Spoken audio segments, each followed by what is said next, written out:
शांति, जी साहब। ये काम छोड़ो और जाओ यहाँ से। कल से काम पे आने की कोई जरूरत नहीं है तुम्हें। काम पे आने की कोई जरूरत नहीं है?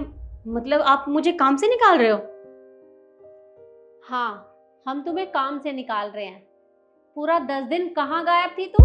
अरे तेरा फोन मिला रहे थे, ना तो तेरा फोन लग रहा था और ना तेरा कहीं अता पता। घर की हालत देखी है, मिट्टी मिट्टी हो रखी है, जाले लगे पड़े हैं। कहाँ थी पूरे 10 दिन?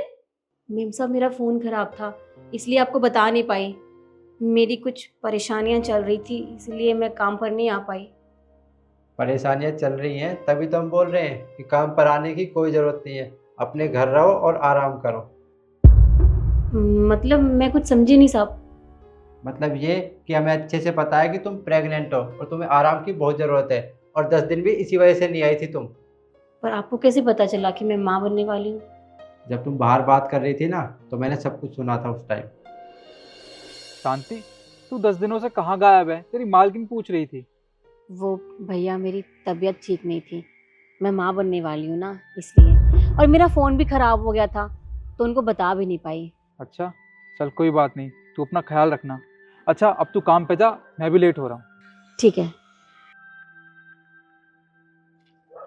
शांति माँ बनने वाली है।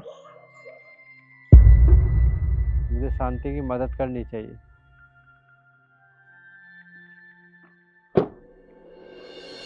इसलिए मैं तुमसे कह रहा हूँ, अपने घर पर रहो और आराम करो। तुम्हें इस टाइम आराम की ज़रूरत है। पर साहब, अगर मैं काम नहीं करूँगी तो मेरा घर कैसे चलेगा? अपने और अपने बच्चे का ध्यान कैसे रखूँगी? कोई बात नहीं, मैं इस हालत में काम कर सकती हूँ। अरे तुम चिंता मत करो, हम तुम्हें हर महीने पैसे देंगे, तुम्हारी सैलरी नहीं काटेंगे।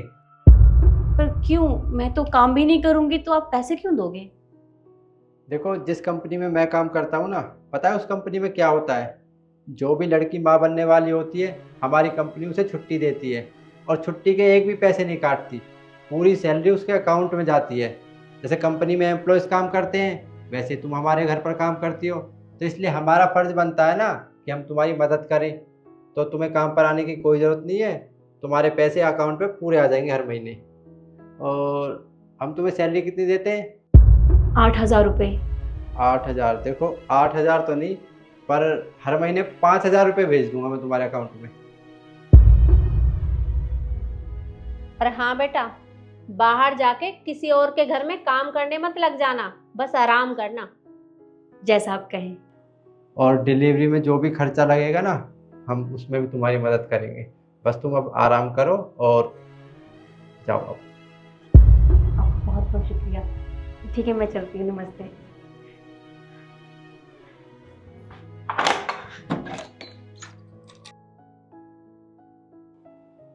बेटा, तूने उसे बोल तो दिया कि हम उसकी मदद करेंगे, पर अब हमें नई नौकरानी भी चाहिए, तू उसे भी पैसे देगा। ये सब हम कहाँ से मैनेज करेंगे? आप बेवजह परेशान हो रही हो। आप एक बात सोचिए, मैं इस टाइम ऑफिस गाड़ी से जाता हूँ। गाड़ी से ना जाकर बाइक से चला जाऊँगा। कुछ पैसे डीजल के बचेंगे और कुछ अपने खर्चे कम कर दूंगा। कुछ आप कर देना, उससे मदद हो जाएगी उसकी। हाँ बेटा, तू बिल्कुल ठीक कह रहा है।